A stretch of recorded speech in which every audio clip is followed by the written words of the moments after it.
Hands His ankle there, nice big nice left kick. Here comes Jordan come back with those hands Welcome again. back, everyone. Combat Chat Podcast, episode 220. I've done my research and I came out with the episode number before we started because I'm changing my ways and I'm working hard. On the hosting side, it's just me today. Shane's tied up, but I've called in a guest, and this is a very important guest because in Shane's absence, we have maybe for the first time ever a 100% ginger episode of Combat Chat Podcast. So welcome, coming in from the Sunshine State, Mr. Brandon Spain. How are you? Good, thank you, man. I'm happy to be here. Happy to have you. So really keen to get stuck into this chat. You are a fighter who's a lot of people are talking about, kind of exploded back onto the scene in December and turned some heads, I think, in a performance that we're going to get into. But your first time on the podcast, and also worth probably letting you know, a very highly requested guest. I put out onto Instagram a couple of weeks ago, who do you want to see on the podcast? And you were one of the repeat answers. So happy to be giving the people what they want. Brandon, let's just kick off with the usual when we have a first-time guest. Give us a little bit of your background, if you would. How did you get involved in Thai boxing? And, how'd you get to where you are? Yeah, just straight from the get-go, man. Like, my dad runs Spain's Muay Thai gym out of Toowoomba here in Queensland. And, yeah, just following in your father's footsteps. I remember just being a little kid, just growing up, like all the boys training in the garage and, yeah, you always want to be what your dad is, and dad was a trainer, and then it sort of just flowed on, man. Like I was interested in footy, and then that veered off again, and sort of had my first fight when I was 7 years old against Curtis Staddy, out of all people, How's at that? the Broncos. Oh, it's wicked, man. I think I cried the whole time, but but yeah, so fought him, and yeah, I don't know if I won or lost, whatever it was. I was 7, and then just flowed on from there, and here we are now. And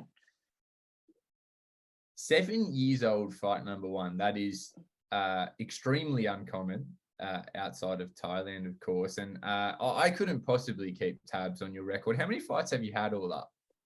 I think it's 68 Muay Thai for 16 or 17 losses.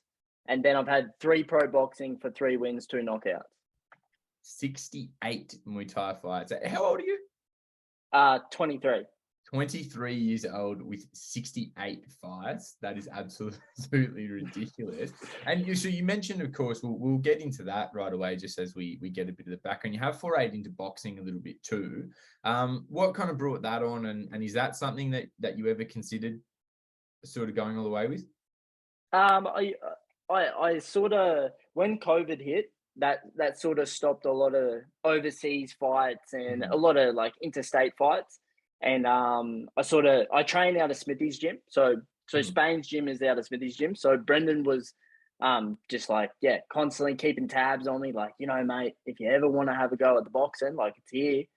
And then we sort of just thought, stuff it. Like I am a big puncher. Like I'm not the type to sit back and kick or teep or anything. Like, so I thought, yeah, stuff it. We'll just jump into it. And yeah, so I had, 3 fights in the 1 year. And then I won a Queensland pro belt in the last one. And then, came back to Muay Thai after that. When was that? That was only a couple of years ago, right? That you did the boxing. Last year, I'm pretty sure, man. The year before that, 2021. Yeah. And in doing that, did you kind of get a feeling like, yeah, this is something I could stick with, or it was just all a little bit like, let's get back to throwing elbows? Yeah, like I enjoyed the start of it, like learning something new, different experiences, sparring boys that, just a whole different sport. But then your passion, like you love the elbow, you love the clinch. I find it a little bit better to watch Muay Thai, to be honest. And then I sort of like the culture behind Muay Thai. Like everyone's a lot like, nothing against boxers at all, but Muay Thai is just much more respectful. And just the culture is a lot better, I think. Yeah, so getting into it a little bit more. So Muay Thai is essentially in your blood. What was it like kind of growing up in that environment? And then was it for you What was it like from kind of your dad's side?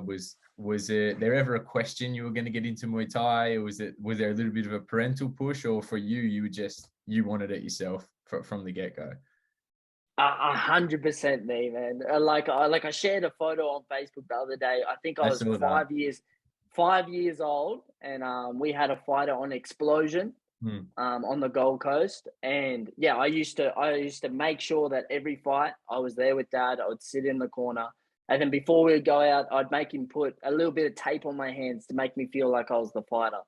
So it like nothing was ever pushed, and I just love it from since day dot, man. Well, I guess the other question there is like, as a 7-year-old getting in the ring, were your parents 100% cool with it, or was there a little bit of like, oh, maybe wait, maybe wait a couple of years, wait till Oh, you're double see, digits? yeah, see, that's the thing. Dad was keen, but Mum was not. So my dad Leon had to say to my mum that we were just going down to a fight show. We're packing the shin pads, and it's just gonna be a spar. That's all it is. There's nothing too serious going on. And then yeah, it came out, and there's a full fight, and I was crying, and Dad was in the doghouse for a couple of weeks, and That does tend to be the way, right, for the junior fighters. Dad's dead keen on it, and mum's a little bit apprehensive, yeah, for sure, man. Didn't want to see a little baby boy get hurt. which is probably fair. Yeah. Um, And so from there, starting at such a young age, the junior scene in a kind of nationwide has really picked up the last couple of years, but sort of 15 or so years ago, I can't imagine it was as busy. Were you able to stay active through your childhood years? What was that like? I was always fighting boys a little bit older. Hmm. But yeah, the early stages, like I was fighting on preacher fight nights at corporate box inside the gym. Yeah. Like I think I had 3 or 4 fights there, and then I had a small break, and then came back, and then nationals became a really Yeah. popular thing. Yeah.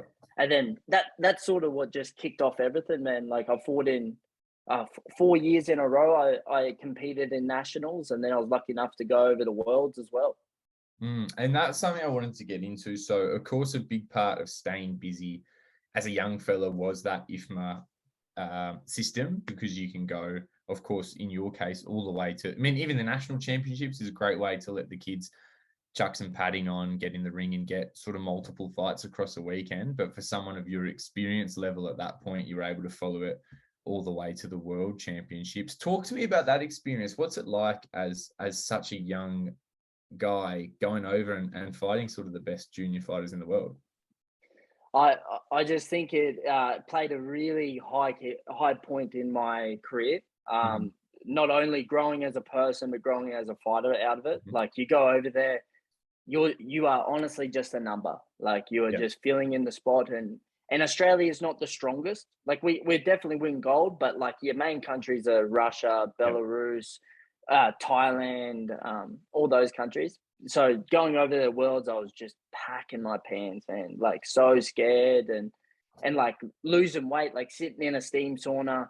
Like the sauna would be the same size as like a little study room, and you've Mhm. got like 10 to 15 boys in there all cutting weight. So like little experiences like that, and waking up early, like 3 4 a.m. to quickly cut weight so you can be at weigh-ins by 6 and get your medical done, and fighting on the same day. Like as a junior, I couldn't push that enough. Like if you're a junior out there that want to get the experience, but you find you're getting too nervous before fights, nationals where it's at, man. Like you just sit, it's Thai style. You sit Mhm. beside the ring for the fight before, you watch it, the bell goes, you jump up, you punch on, get it done, and then you're out. It's over and out.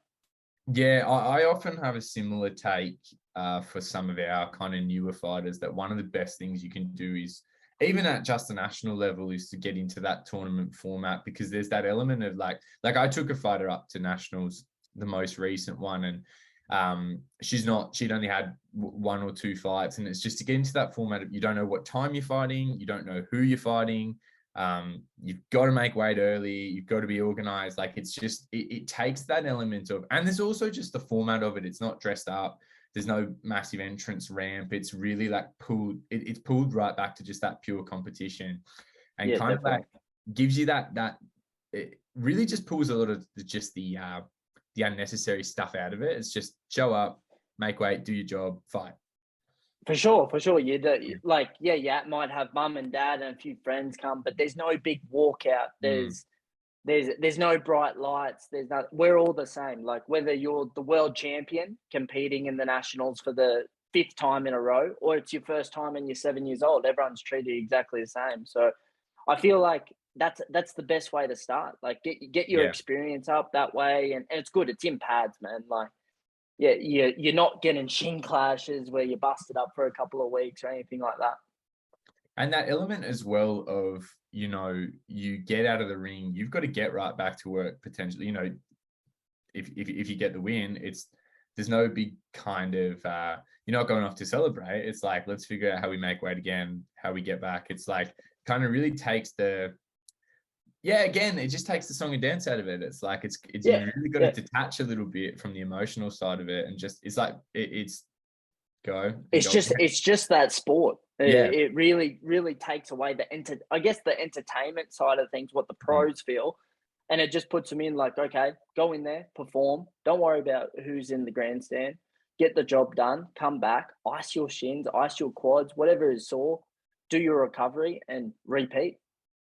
And was there kind of some, of course, as well, one of the great things about that World Championships format is you get to see how these elite countries carry themselves. Like you mentioned Australia are not, in the past weren't one of the stronger teams. We definitely didn't have the numbers that other countries had. And as such, it was possibly not as kind of regimented and as some of the elite countries. Like, was there some key learnings that you picked up from watching the way the Eastern Europeans or the Thais kind of conducted themselves, how they prepared to fight, how they fought in the ring? Do you remember kind of taking lessons from that? Yeah, definitely. Like I feel as IFMA is a complete different style. Like you've got, I think pros are A class is 3-3s and no body pad, but headgear, elbow pads, and shinnies. Your B class is body pad. I'm not 100% sure on that, but I just know that under 18s are full gear. So headgear, body pad, and that. So you got to fight a different style. You got to look for your points. You can't look to just land a big body shot and then a big kick and then a big right hand to land your point. Because old mate's doubled up his kicks, even though they haven't hurt. That's point. Yep. And then just little things like you got 12-year-old kids, no trainers telling them anything. They finish their fight, they put their sweatsuit on, and they go for a run. Yeah, because they know that tomorrow I've got to cut weight again. So it's just that different mentality, and just blew, like honestly just blew my mind away when I sort of saw behind the scenes of everything. Yeah, that's a good call out as well. It's quite similar, I suppose, to the difference between Olympic style amateur boxing and professional boxing, like the 100% crew points and things like that is slightly different. There's a kind of changes the strategy of it a little bit. So as a young kid going and experience that, did that kind of change your attitude to training when you got back? Like, did you sort of approach the sport differently? I approached the sport the same way. Yeah. I just took it as this is just a fight. There's no need to get super nervous and worried about the outcome. Like we are in our country, we are privileged to fight. Like no one is making you to do this. Like this is your choice. And it's literally like flicking the switch and we're on. Like I think the first fight I fought a Frenchman. And like everyone was saying, like, oh, France is really good. They're such good technique, and they know the points well, and that. And then after I beat him, I just thought, well, he was only human. What like bring on everyone? I want everyone now. There was kind of a confidence to take from going over, definitely, with the whole world, and then kind of bringing that back with you into training. Yeah, definitely. Another question I had that I was interested to get your take on is if I was to describe your style, and like I've seen you fight many times, and I've seen you kind of training footage and stuff like that. It is, I suppose, somewhat non-traditional, it's high volume. It's like I see you on the pads, very active, very like a long form combination sort of style. Do you feel that style that you've implemented into your professional game kind of was influenced by fighting in that IFMA format, that high volume, high activity centric scoring? Yeah, definitely. It's similar to like your amateur boxers, like they're on their toes and they're high volume, and then they transition into the pros and they sit down on their feet a little bit more and sit on their shots. So I sort of just I'm always out of this world fit for every single fight. Like my fitness is always my key. Yeah. And so I just work off that. I just grind my fighters down until I see the openings. I like to think that more of a Dutch kickboxing style, like I see that. but then I would just love my elbows as well, man. Yeah, and it's interesting as well. I remember you in kind of your younger years, it was that kind of swarming sort of volume style. Similarly, like in your last fight, it was kind of the same in nature. It was high volume, it was high pressure, but it was definitely coming for the kill early. Is that something you've kind of honed in on as you get older, or is that just a matter of getting a little bit older, finding your power a little bit more? How's that kind of come together? It honestly all depends on the opponent that I'm fighting. Like I never watch any of my opponents myself. I just let my dad and whoever's helped me, whether it's Matt McTavish helping me out or Preacher or whatever, I put all my trust into my trainers. So they just say, this is what you need to do, Brandon, and I just go out and do it. So and whether it is sit back a little bit, see what they have first, or go in and just try and cave their head in. And that's an interesting one to get into as well. You mentioned, of course, you started training with your dad, grew up around it, but when you came down to Sydney for your last fight, I bumped into Preacher in the back, which was sick. You mentioned Mac McTavish as well. What's the structure like? Who's sort of looking after things for you? Who's in charge of what? So my dad is head trainer. And so I'm with him 6 days a week. And then Preacher lives about 30 minutes away from where I am in Toowoomba. And he will travel in and hold like long pads for me, spar me, clinch me, pick me apart, watch me shadow, say, Brandon, this is terrible, mate. Do this. And then when it comes into fight camps, I just go to Brisbane once or twice a week. And do pads with Matty as well. And then everyone down there, whether I can clinch them or just in Toowoomba, I'm very isolated. There's not really a whole lot for me in Toowoomba, so I have to go elsewhere. But the structure that I have going on at the moment with all my trainers is, couldn't ask for a better team. And they're kind of regularly in communication with each other too? Yeah, definitely. Well, Preacher trained Matty many years ago through K6. And then Preacher and my dad have been best mates for almost 20 years now. So all the connection is there, and I'm just really privileged to have everyone in my corner. Yeah, it was a powerful corner, and can't ask for much more experience, of course, than someone like Preacher, right? So it's a lot of knowledge to draw from there between the three of them. Yeah, definitely. I think Preacher has maybe the most Muay Thai fights in Australia. Well, I'm not 100% sure. Be hard pressed to find someone with more. Yeah.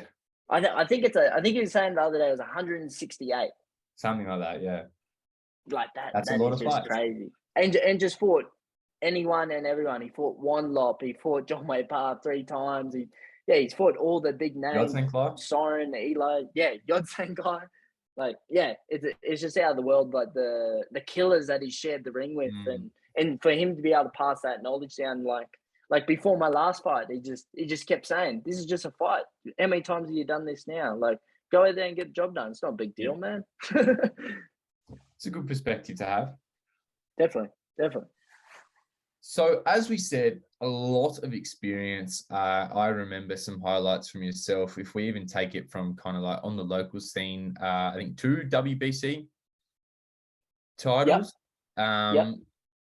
We remember some wild battles, a pretty crazy Oz Muay Thai fight of the year. It would have even been 2016 or something Yeah, like that. yeah, with Corey Still, I think it was. Some time ago. Yeah. Some really good battles in an Eruption for, man. Just talk me through some of the highlights of your career domestically, and then we'll start to build out into some of the work you've done internationally too. Yeah, domestically, I fought Ethan Cannon 3 Mhm. times, and he was a really slick southpaw. Unfortunately, he beat me 3 times, but we had 3 wars. So I fought him in Brisbane the first time, and then I fought him up in Cairns the next time, and then we fought him back in Brisbane when we were 17, and we were the youngest to fight for the under 18 WBC super Yeah, lightweight. Maybe it would have been I something remember. like Yeah. that. Yeah, and yeah, just really awkward southpaw, and just knew his range perfectly. And then I fought Corey Still 2 times, and then we got Fight of the Year on Siam, Siam Fight Show or something like Giant that. Cup. Yeah. Yeah. And then we fought again on Destiny, which the first fight he cut me 5 times, and I cut him once. And then the second one, he cut me once and I cut him once, but it looked like I had an oil change on my head. Like the blood was just ridiculous, man. And then I've been there. some other wars, like I fought in the 4-man eliminator on Eruption, and I Yeah, I fought remember this. Cody Owens. And I remember Paul Macaulay at the weigh-in, he was like, "Okay, guys, no elbows first fight." And I was kicking up a stink. I was like, "Nah, Paul, that's bullshit. Come on, we like, it has to be elbows, whatever." And then yeah, I went out and yeah, like always, I just went for the kill and got caught with a big cut. And then so I got 6 stitches above my eye straight after the Cody Owens fight, and then it came out the back, and Paul was like, "Are you going to be all good?" And I was like, "Yeah, I'm ready to go, sweet."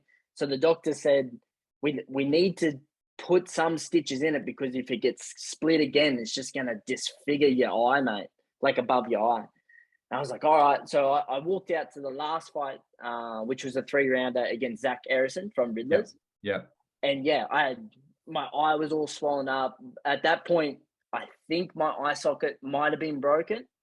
And then yeah, I had 5 or 6 stitches above my eye. And then unfortunately lost by a split decision on that. And then just a whole heap of other wars. Like I fought Tyson Faulkner, Yep. you know, 5-round absolute killer of a war. And then not long after, he split my eye really bad. And then not long after that, I had to have plastic surgery on my eye because I had a pretty bad droopy eye. So I had to get that all fixed up. And then I had a little bit of a small break, and then we jumped into Japan. Japan. So that's probably a pretty good just segue to kind of get into that. You're of course a veteran of the K1 World GP over in Japan, like one of really the most beloved combat sports franchises ever. How did that come together? How did you end up getting that shot? So when I fought Tyson Faulkner, that was for the ISKA Australian Muay Thai 63.5 belt. Yep. And I was lucky enough that we were talking to a couple of promoters from overseas and trying to get some management overseas going. And then Jeffrey Bullock gave my dad a call and said, "We have a fight, but it's against a Jap." And I was like, "Oh, all right, cool. Who is it?" And he said, "Tension." And I was like, "Whoa!" Like, I went from like 0 to 100 real quick. So we said yes to that fight, and then that just fell through. They went with someone else. Thank God for that. And then and then a couple of days later, he said, "Would you hit 57?" And I said, "I don't think I've been 57 since I was probably a little fella, but yeah, sure. Like an opportunity like that. What is it for?" And he said, "For the K1 World title. You're going to get put in the K1 World Grand Prix. 4 Japs and then 4 boys from other countries." So there was one Spanish boy that fought Jonathan Haggerty recently, and then there was a Frenchman, and a Thai, and then some other fella, and then myself. Sorry, and and yeah, Bragger. And then and then it all just planned out. Like, yeah, I think it was like a 12 weeks out, and then all of a sudden, like K1 sent their own film crew over, did a little bit of footage of me training, and then I was like, wow, like this shit is getting real. Like Mm, this is real now. And then yeah, he was just trying, like the cameraman was just trying to explain like this is going to get put all across Japan. The your fight will be super huge, whatever stadium it was. And then we got over there, and I just I couldn't believe the magnitude of the fight. Like yeah. I was going into small places to get lunch with my dad, and I had like several people come up and they're like wanting to get photos, and like I haven't even fought in the K1 yet. I just was on the poster and people were Mm. trying to get photos. I hear it's quite a crazy experience, kind of the Japanese combat sports fans, like the way that they take to the people. Like you mentioned, you hadn't even fought yet. They'd just seen you on the poster and, want to come talk, want some autographs. Like what, and what's it like, I suppose, even just getting a feel for that, you mentioned the film crew, like that kind of production value of it. How do you feel in kind of experiencing that? Was it scary? It kind of added to the nerves of it, or you just enjoyed it? At the start, like when the film crew came over, like I'd never experienced anything like that before, and I like little bit of nerves, but I just took it as like this is my one, like this is your shot, like Yeah. one your time to go. And then we got over there, and we're just how they run it is just so professional. You get picked up and then you get taken to your hotel. When you get to the hotel, you've got your own manager that's looking after you for the entire time you're there. We weren't even checked in, and he had me sign my autograph on all these different posters and gloves, and then these little balls that we'd throw out to the fans. Like I've we seen had to those. sign that, Yeah. and like all those little things. Like you can get nervous of that, but like as a little kid, I dreamed of this. Like Yeah. we were like me, myself, and my dad would sit down before training, like every afternoon, and watch the K1. Yeah. Like, and like as a little kid, you're like, oh, I'm gonna fight in that one day. Like that's gonna be me. And fast forward 10 years, and there we were. And do you think in the not too distant we might see you back in Japan?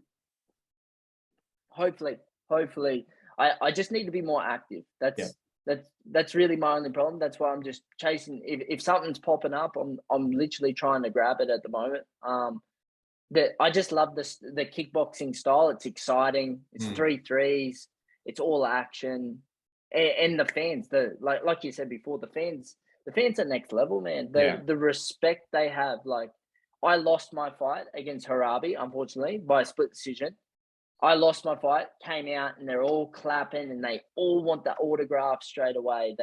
They're still supporting you. Where you go, like sometimes, like you lose here, and they're like, oh, you weren't that good. Didn't perform too well. Like Mm. everyone has something to say about it. Where over there, they just respect you, win or loss. They still have the It's a same. respectful crowd, yeah. And Definitely, man. the Japanese fans are always very much receptive to performance beyond wins and losses, whether it's entertaining fights and kind of that show of heart. They're very, very receptive to. Exactly. Yeah. If you're putting your heart on the line to entertain them, they're in your corner the whole time. Yeah. And you mentioned, you've touched on it a couple of times. You've got that kind of quite a kickboxing friendly sort of, I suppose, hybrid kind of style. Do you adjust much in your training to switch over and fight under that K1 rule set, or it's just sort of more of the same and leave the elbows at home? Yeah, like we changed our style, just more of like your in and out style. Mhm. You're there, you're working, and then get out. Because if you're in Japan, like if you stay still, you get whacked. Mhm. So we did change the style just a little bit, but then once again, like I just grew so much from that experience. I knew that I could put it with the best, Yeah. and that my style can work Muay Thai and it can work kickboxing. So it just Mhm. opened my horizon. Yeah, and is there any sort of, you mentioned your style works in both. Is there kind of any pains in the transition? Like you get a few fight kickboxing and then you fight Muay Thai. Is there any considerations in doing that, or you find it just sort of flow seamlessly? I train all day, every day. So like, I'm quite happy to change up. I'm just big on taking the opportunity. Like, Yeah. if something's gonna pop up, grab it with both hands and don't look back. Yeah. And to kind of touch on something you mentioned there, activity has probably been your biggest sort of hold up the last couple of years. Haven't seen as much of you in the ring as maybe we would have liked. You haven't been in the ring, I'm sure, as much as you would have liked. What's kind of brought that on? Is there a reason you haven't been able to string a bunch of fights together? What's been keeping you from going on that active run? Just a few big injuries. I had surgery on my knee when I was about 14 or so, and the surgeon said, like, we'll just do pretty much a quick fix because I was impatient and I wanted to fight. I think I had a fight booked in on Total Carnage against Akeem Luciari, Mhm. and I hurt my knee about 4 months prior, and then I couldn't book into surgery until like it was 12 weeks out from the fight or something. And I just wanted him to just do a quick fix so I could get that fight out of the road. And then he said, like, in 4 or 5 years' time, mate, you're gonna pay for this. and that's what happened, man. Like, a couple of little injuries turned into big injuries, and then unfortunately I was scheduled to fight Josh McCulloch on Destiny at the start of last year, I'm pretty Yeah, sure it I was. remember. And I did a couple of tears to my meniscus and ripped my cartilage, did a small tear to my PCL. And then yeah, just a flow-on effect of little injuries before that just kept me inactive. Do you find from starting so young, kind of the injury bug starts to bite a little bit younger? Do you think that's something that factors in, or it's just instances of being a bit unlucky? I think it's more or less unlucky. Starting young and hit like doing your runs at a young age on the Yeah, concrete every single day is wear and tear on your body. Yeah, yeah, whether you run once a week or you run 7 days a week, it's wear and tear. So that I think it's more or less just training for so long yeah. without any rest, and then little injuries, rest them. Don't push through that injury. Let it rest and let it recover. So a little, and then recovery. Like, I wasn't big on recovery when I was little. Dad would tell me to stretch, and I'd go, "Yep," and I'd go play Xbox, or I go do whatever. Where Got better now, things like, to do. yeah. Like, what recovery? That's boring. Like, I don't want to do that. Where now, like, all day, every day is mobility. I look up, like, I do cryotherapy 6 days a week. I get a massage once a week. My body's always top tier. So do you find like you just, as you get a little bit older, you're getting a bit more mature about managing that recovery process and maybe getting a bit proactive about managing those injuries? Yeah, definitely. And maturity. I think 100% maturity. Like, yeah, you don't think, well, 5 minutes of a stretch is going to prevent an injury. Where 6 years ago, 5 minutes is I get home quicker. That type of Mm. thing. Yeah, I could do with a little bit more maturity myself, just across the board. That's us all, man. So, you mentioned kind of like, have you adjusted the way you train to kind of outside of the recovery? Do you find your training practice changes to kind of mitigate those injuries in advance a little bit, or in terms of the actual training, it's sort of more of the same? Uh, the training changed a tiny bit, but Mhm. now I'm just more aware of my injuries. If things are gonna flare up, well, we'll just, like, say my hand flares up or elbow or whatever it is. Righto, we just might leave that arm, do a little bit more left work or a Yep. little bit more legs work. So just listening to what my body is telling me a little bit more. Yeah, I guess I think for a lot of us as fighters, it's kind of changing that frame of mind that pushing through is not always the answer. There's ways to kind of work around. And if something hurts and you've got to work on something else, it's kind of a good way to focus on a new area. Like, if you've hurt your right leg, it's probably because you like your right kick. So maybe that's a good sign that it's time to practice kicking from the left anyway. You know what I mean? Like, it can Yeah, be a blessing in disguise. yeah, definitely, man. Like after I fought Akeem, and my right knee was a bit busted, we did southpaw for a year Yeah, straight. a Was year. just was just straight. It was just southpaw, and I didn't kick off the right at all. It was only left kicks. So like now, if I need to transition into southpaw, I need to do certain things like that. I'm really comfortable there. Ambidextrous. Yes. I like it. And the injuries are a big part of this. And someone who started as young as you did, not that there's many of them around, I'm always interested to get the take. Like, injuries can be like when you're head down focused on the sport the way that you are, the way that you need to be to get to that highest level. Injuries can be somewhat dejecting, I suppose, can make it, why am I even doing this? And kind of having to sit on the sidelines can be so frustrating. That can also be part of something a bit broader. I'm always interested to hear kind of how you battle potential burnout, starting so young, having so many fights in such quick succession, and also in your case, a lot of pretty crazy wars. Like, have you gone through times where you sort of lost interest in Thai boxing and sort of thought, fuck it, I'd rather go do something else? Like, what's it like from that perspective for you? Yeah. Like I found a little bit in school. It wasn't necessarily a chore, but there was no excitement to go to training Yeah, anymore. It was just, oh, well, oh yeah, I got footy training, and then, 5:30 Muay Thai. All right, it's cool. like a I'll job. run that. Yeah, I'll run that. I'll just get it done.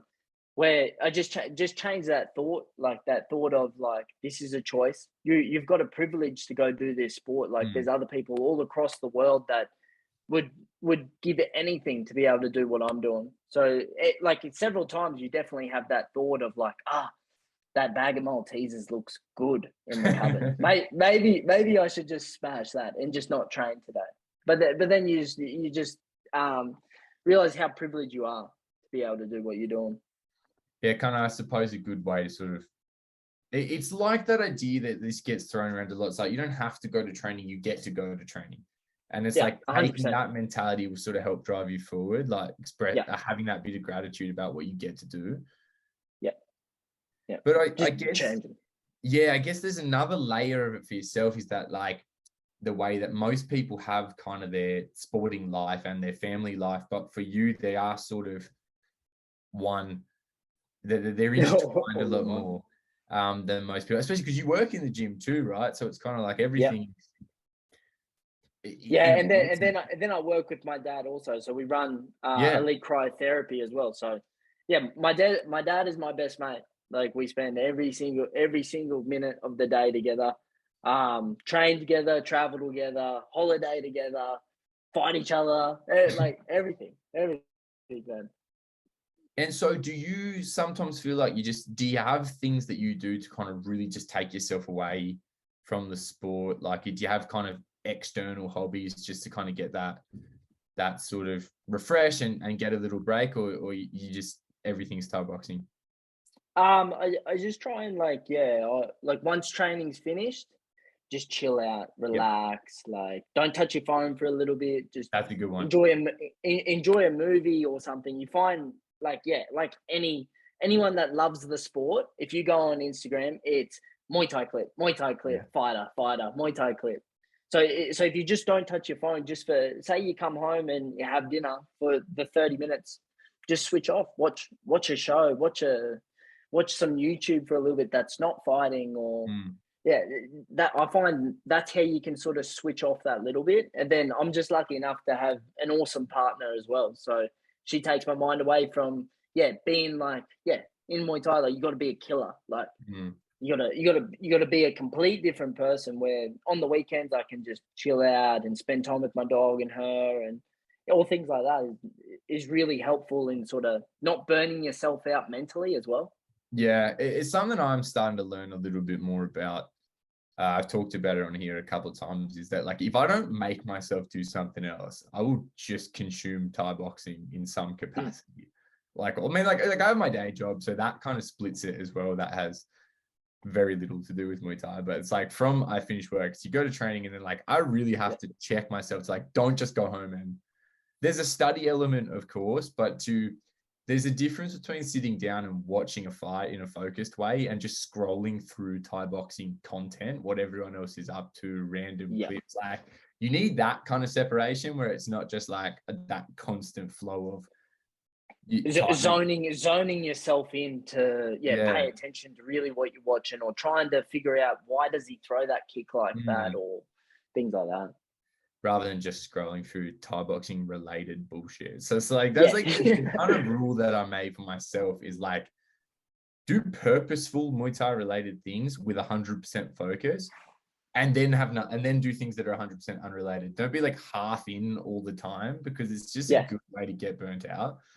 It becomes an unhealthy balance. Like I find you got to have that balance of, it's like work. Like you got to have work life and then home life. It's the same as Muay Thai. Like you may love this sport 100%, but you got to have that little bit of a balance where you can sort of just switch off for a little bit, recoup the mind, and then Monday we're back into it. Like, and then you're going at it better. You know what I mean? You're excited to go to training on Monday. You feel good. You feel fresh. That's something I really have come to value, is that idea of like switching it all off on a Sunday, even if it's just kind of for the afternoon. And then Monday, I want to do it again. You've got that hunger back. You can't wait to kick the pad or to see a certain person at the gym, to crack a joke and have a bit of banter. Or yeah, definitely. And it's always good to hear, someone with the amount of experience that you have is kind of checking yourself on that kind of thing. Because I think for a promising fighter, the worst thing to see is them burn themselves out, because like how much potential do they miss out because they just couldn't do it anymore?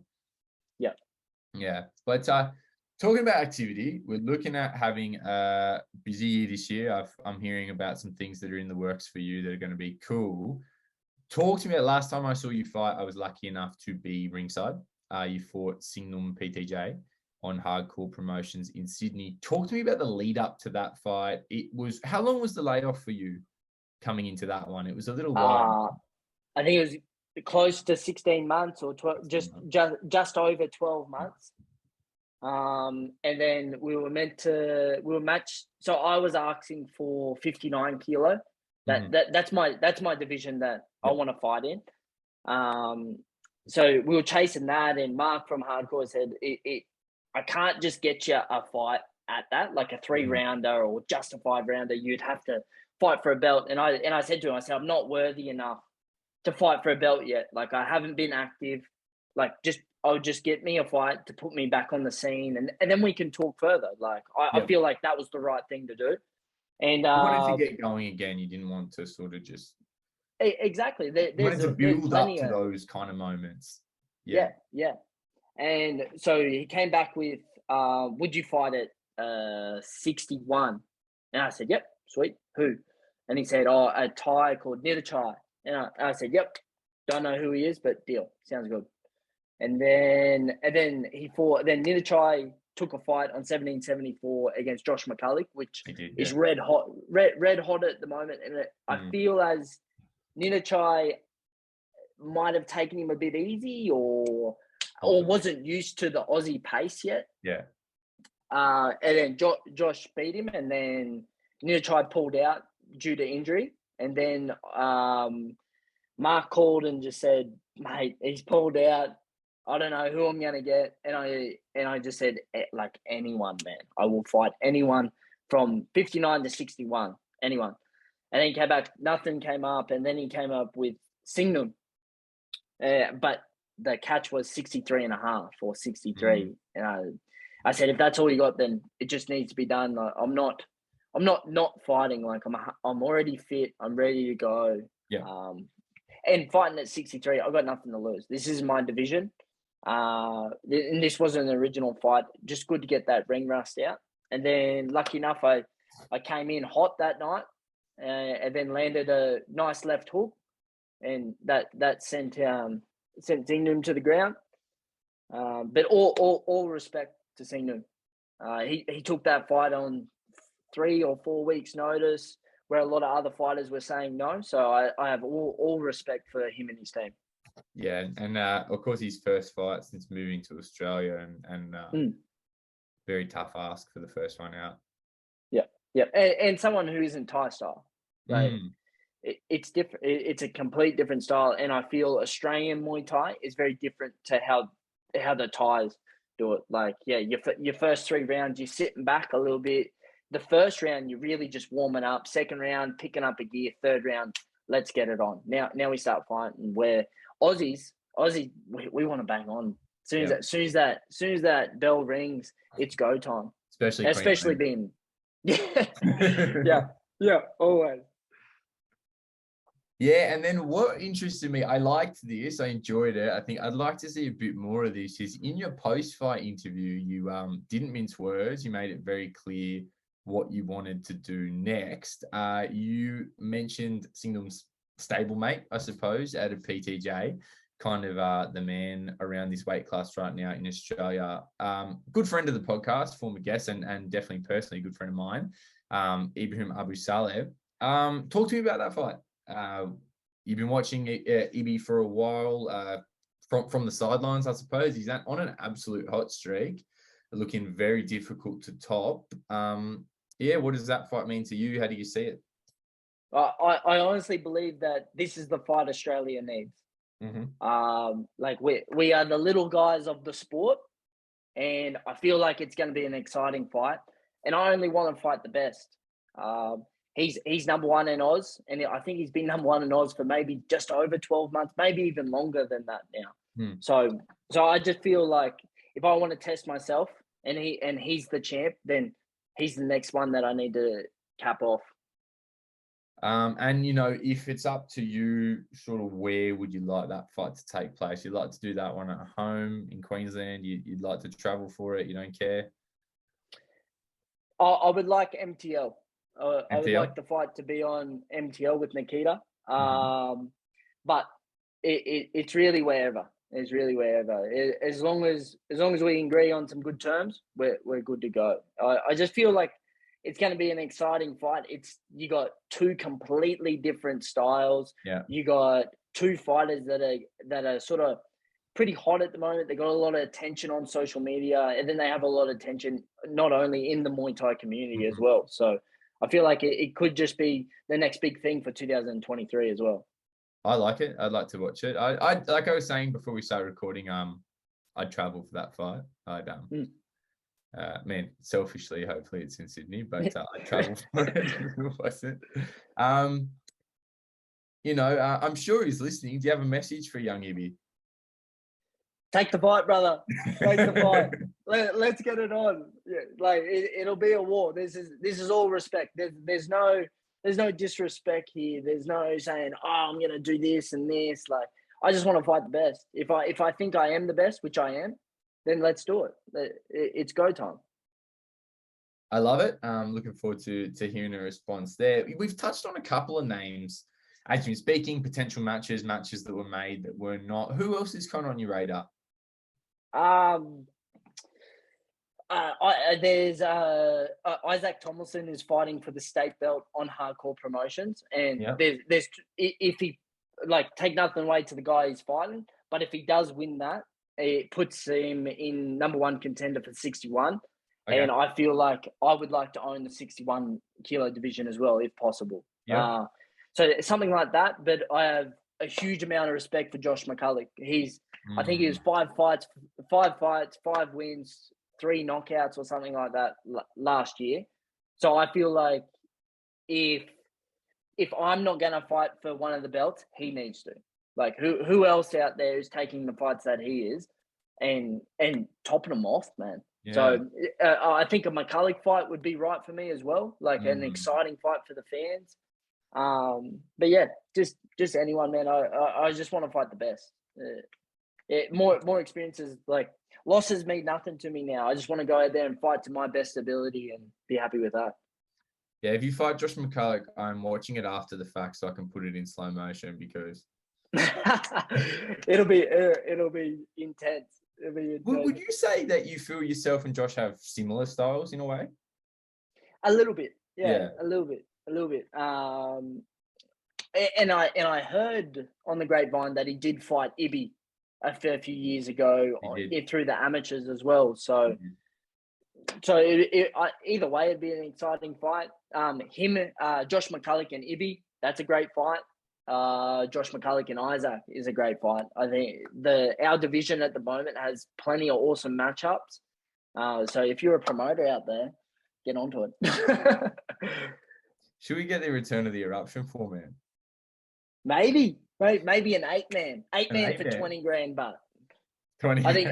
I think 20 grand sounds better than 5. I mean, yeah, I can understand the logic. Yeah, so like, yeah, but potentially something like an 8-man or 4-man would be awesome. Sort of crown, like, if it's fine, if it's hard to get these fighters matched, if we can all just be matched in the same thing, it could work out even better. Yeah, like it's the little man weight classes are hotting up lately. Like very popular. There's a lot going on. It's also very interesting to see kind of like you mentioned Isaac Tomlinson's upcoming title fight. That actually is potentially a 3rd weight class state championship for him. So there's lots of interesting matches coming about from the willingness of guys to kind of jump between weight classes too. I think our lighter weights, we can sort of fluctuate our weights a little bit more, and it's just making exciting fights. Like if you can fight at 59, and if you want to be active, go all the way up to 63, do it. But get as active as possibly you can, and then you make yourself more marketable for overseas or even in Australia. Like, hey mate, we've had a short pullout. Can you make this? Yeah, easy. Let's get it done. That type of thing. Yeah, and just kind of as we start to look, you mentioned a lot of really exciting matches there, and a lot of matches I feel will play out over the course of the next 12 to 18 months. Just as we start to come to time here, talk to me about kind of what you got brewing in terms of where we're going to see you fight. I know there's been kind of some big sort of partnerships in the works for you. What can you tell us about what's in the works for the rest of your year? At the moment, I'm in talks with MTL to do a couple of fights with them. I would like to do another fight in Brisbane. Always can sell a shitload of tickets and make the crowd rowdy as. So I love that vibe, but I'll fight anywhere against anyone. So in terms of this year, I would love to be overseas. As a bit more of like an end of year goal, like to stay overseas coming next year or something like that. So domestically, just run through this division, get as many fights as I possibly can against the absolute best. But it all depends. Like we didn't think COVID was going to happen, and then that shut down everything. So you just got to take those opportunities when they pop up now. And a bit of lost time to make up for, right? 100%. And look, before we wrap up, I think that's a very exciting conversation, and it's really good to hear you back in the mix because you haven't been as active as I know you would have liked. But before we go, anyone you want to shout out, any sponsors you want to give some love to, just the floor is yours. Yeah, I would just like to thank all my sponsors that are supporting me through thick and thin. I can't thank them enough. All the supporters as well. I just want to shout out to my old man for pushing me and my team.